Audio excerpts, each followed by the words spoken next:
19th century population reset, the records that reveal a missing civilization. What if I told you that the 19th century may be hiding one of the biggest secrets in human history? A secret buried inside official records, old census data, and documents that most people never think twice about, and that these same records might be pointing to something much bigger than simple population growth, something that looks more like a reset, as if an entire civilization quietly disappeared and was replaced without leaving a clear trace. This is not about wild speculation or fantasy, because the clues we are going to explore come directly from historical records, numbers, and timelines that anyone can access. But almost no one questions, and once you start paying attention to these details, what seemed normal begins to feel strange in a way that is hard to ignore. Because when you look at the early 1800s, the world appears less populated, with cities that were smaller, quieter, and still developing, but then, in what feels like a very short period of time, everything changes. Populations explode, cities grow rapidly, and entire regions seem to fill up almost overnight, creating a version of history that moves so fast it almost skips steps. And here is where things start to feel off, because growth usually leaves signs. IT takes time, it creates visible transitions, but in many of these records, that gradual change is missing, replaced by sudden jumps that do not fully match the reality of that time, where travel was slow, communication was limited, and building large populations should have taken much longer. At the same time, governments suddenly become more organized.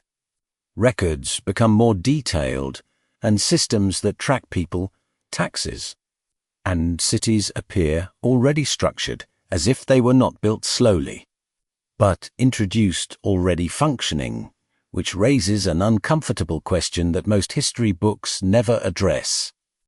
What if the story we were told about this period is incomplete, and what if these records are not just showing growth, but hiding a moment where something was reset, where people, cities, and entire parts of civilization were replaced or redefined, and the only thing left behind are numbers that do not fully add up? If this idea of a population reset sounds too extreme at first, the best place to begin is not with conclusions, but with something much simpler: the numbers themselves, because numbers, unlike stories, tend to reveal patterns without trying to explain them. And when you line up population data from different regions across the 19th century, a very specific pattern starts to appear. In multiple countries, across different continents, population growth does not follow a smooth or predictable curve. Instead, it shows sudden jumps, moments where the numbers increase far more quickly than expected. And what makes this unusual is not just the speed, but the timing.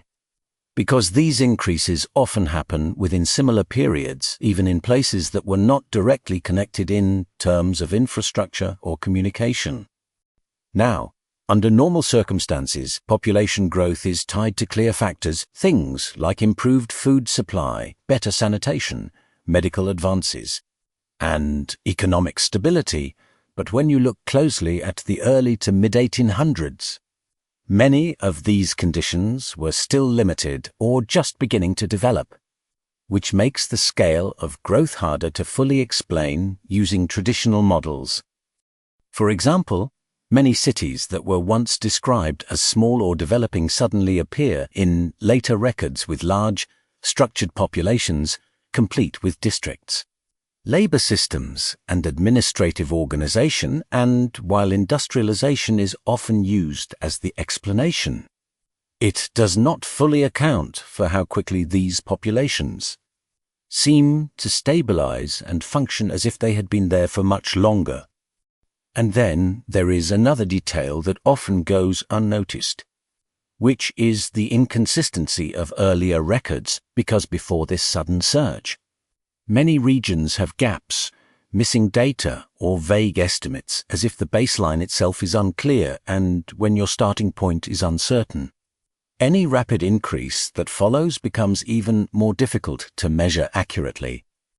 This creates a situation where it is not just about growth, but about a shift in how populations were counted, recorded, and possibly even defined. And once you start considering that possibility, the conversation begins to change, because instead of asking how populations grew so fast, you begin to ask whether the records are showing growth at all, or simply the appearance of a population that was not previously documented. Now, let's move away from the numbers and focus on something you can actually visualize. The cities. Because cities follow rules, they take time to build, they require planning, labor, supply chains, and a sequence of steps that normally leave behind very clear evidence. And when those steps are missing or compressed, it immediately raises questions that cannot be ignored. When you go back to early 19th century descriptions, many of these locations are presented as small settlements, underdeveloped areas, or places that were still in early stages of growth, often lacking infrastructure, organization, or any sign of large-scale urban life, which is exactly what you would expect for that period in history. But when you move forward just a few decades and look at updated records, maps, and descriptions, those same places suddenly appear as fully formed cities with structured streets, large buildings, organized districts, and functioning systems, including administration, commerce, and dense populations. And the shift is not gradual, it feels abrupt, as if the middle phase of development was either skipped, ignored, or never properly documented. This is where the problem starts to become difficult to explain using traditional narratives, because even with industrialization, even with migration, even with economic expansion, cities do not typically jump from early settlement to fully operational urban center without leaving behind a clear trail of expansion. And yet, when you compare earlier records with later ones, that trail is often incomplete or strangely quiet, with very little detail showing how those cities actually transformed at such speed. Especially when you consider the limitations of the time, slow transportation, limited communication, and construction methods that required significant manual labor. So the question becomes unavoidable. Are we really looking at rapid growth, or are we looking at something being recorded differently? Something that was already there but not previously counted, documented, or recognized within official systems? Because when multiple cities in different parts of the world begin to show the same pattern, appearing more developed than their timelines should realistically allow, the issue is no longer about one anomaly, it becomes a pattern, and patterns force a different kind of thinking. Either our understanding of how fast cities can develop is completely wrong, or there is a gap in the historical record, a missing layer that explains why so many places seem to arrive ready without the expected evidence of how they got there. And once that possibility enters the picture, the idea of a simple, natural progression starts to feel less convincing, and the possibility of a reset, or at least a major rewrite in how populations and cities were recorded, starts to demand closer attention. As the pattern starts to become clearer through cities and population spikes, another layer begins to surface when you look deeper into the records themselves, especially documents related to identity, origin, and social classification, because this is where you would expect to find continuity, clear family lines, consistent birth records, and traceable histories that connect populations over time. But instead, what shows up in many cases are gaps, inconsistencies, and a surprising number of people who seem to appear in the system without a clearly documented past. In several regions during the 19th century, there is a noticeable increase in records of orphans, unclaimed individuals, and people with little to no traceable lineage, and while orphanhood has always existed, the scale and timing of these records begin to raise questions when placed alongside the sudden population growth we already saw. Because if populations were growing naturally, you would expect family structures to expand along with them, leaving behind a web of connections. Parents, relatives, community ties, but instead, there are moments where large numbers of individuals seem to enter official records without that expected background. At the same time, institutions such as orphanages, workhouses, and state-run facilities begin to expand rapidly, almost as if they were responding to an already existing population that needed to be processed, categorized, and integrated into society rather than gradually built to support a slowly growing population. And this distinction matters because systems that grow naturally tend to follow demand over time. But systems that appear already scaled suggest preparation, as if they were designed to handle something that arrived all at once. Another detail that often goes unnoticed is how quickly many of these individuals are absorbed into structured roles within society.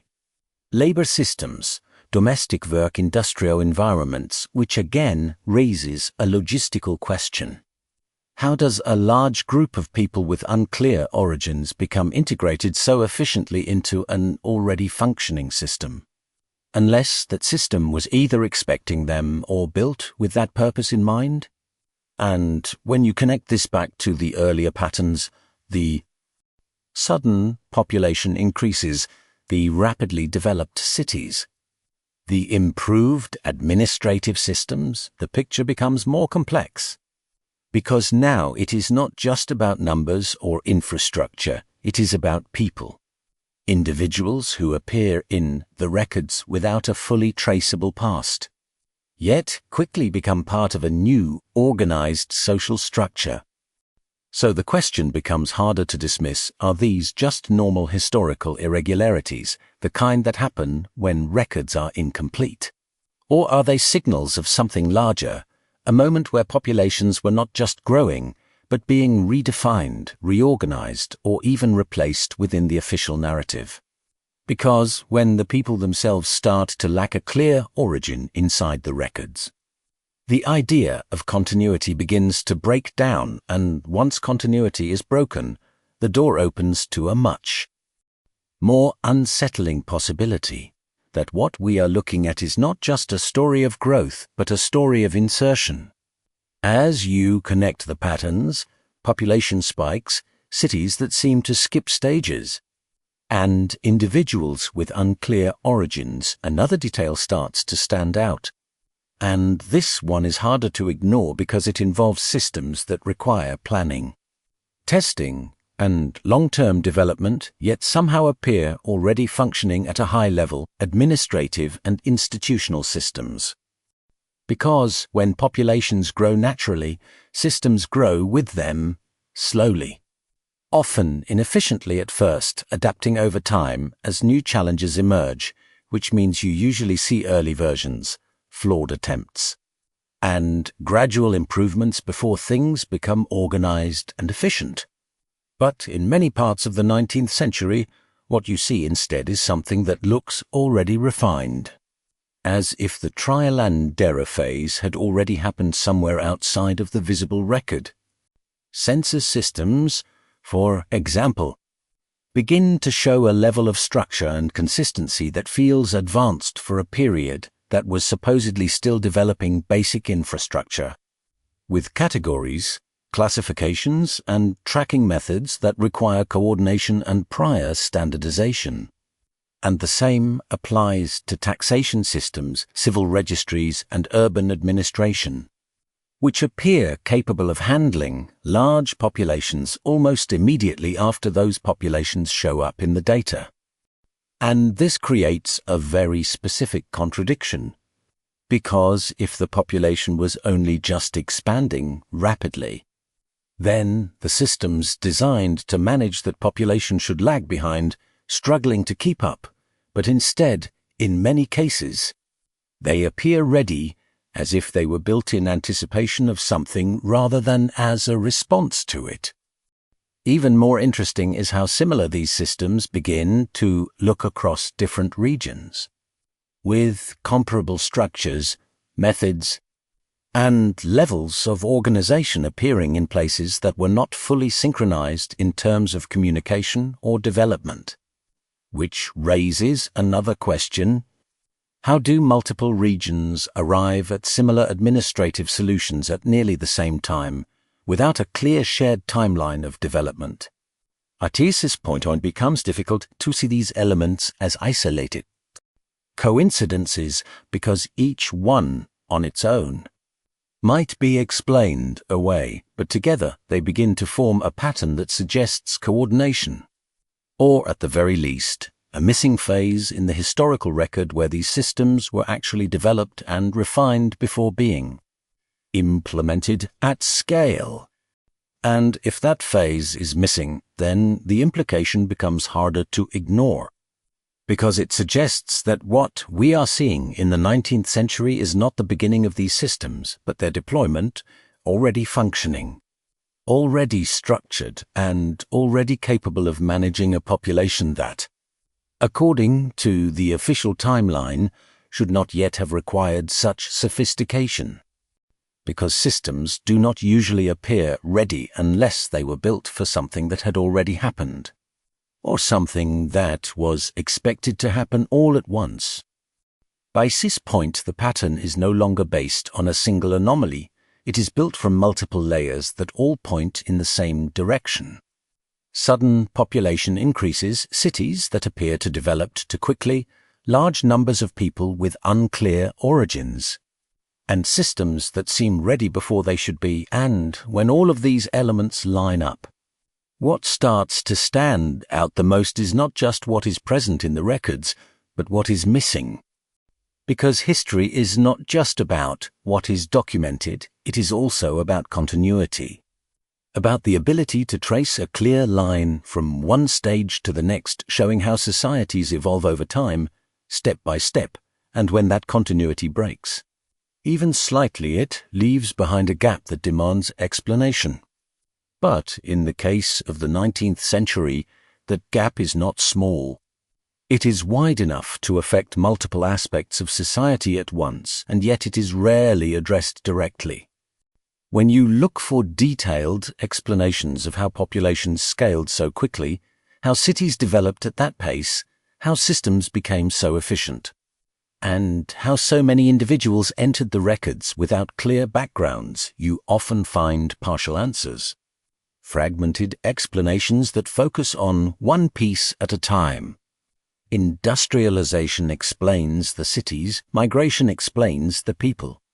Administrative progress explains the systems, but none of these explanations fully connect in a way that accounts for the timing, the scale, and the consistency of the pattern across different regions. And this is where the silence becomes noticeable, because instead of a single, cohesive explanation that ties everything together, what exists is a collection of separate narratives that do not fully address the overlap between these events, as if each part is being explained in isolation to avoid confronting the bigger picture that forms when they are combined. This creates a situation where the official story continues to function, but only as long as the pieces are not placed side by side. Because the moment you start connecting them, the gaps become harder to ignore, and the absence of a clear, transitional phase begins to feel less like a coincidence and more like something that has been overlooked, simplified, or possibly removed from the narrative entirely. And that leads to the most uncomfortable question so far.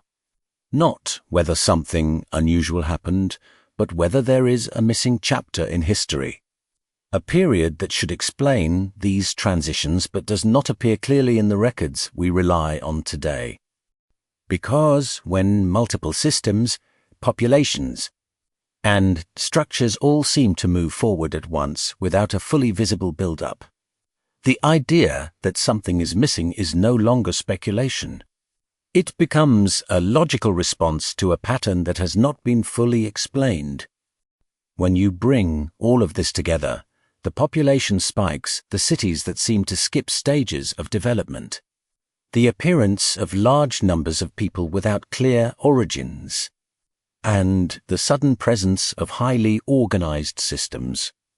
The conclusion stops being about isolated curiosities and starts pointing toward a single, consistent possibility that the 19th century may not represent a normal period of growth, but a moment of large-scale transition that was never fully documented in a transparent way, because if these changes had happened gradually, there would be a visible trail.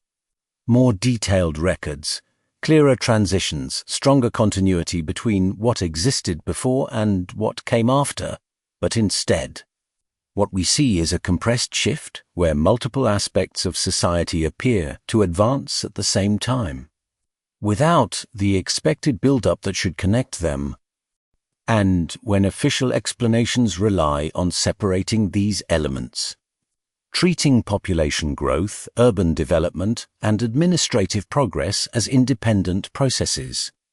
It avoids addressing the core issue, which is the synchronization of all these changes within a relatively short period. Something that becomes increasingly difficult to explain when you look at the technological and logistical limitations of that era. This does not automatically prove that there was a deliberate reset, but it does establish that the current narrative leaves important questions unanswered. And those unanswered questions all point in the same direction, toward a missing layer of history that would need to exist in order for these patterns to make complete sense. So what remains is not a definitive claim, but a clear conclusion based on the evidence we have explored that the 19th century, as it is commonly understood, may be incomplete, and that the records we rely on may reflect not just growth, but a reorganization of populations and systems that was either poorly documented, intentionally simplified, or partially lost over time. Because when multiple independent anomalies align into a single pattern, the most reasonable response is not to ignore it, but to acknowledge that something in the historical record does not fully add up. And until that gap is properly addressed, the idea of a population reset remains not just a theory, but a question that deserves serious attention.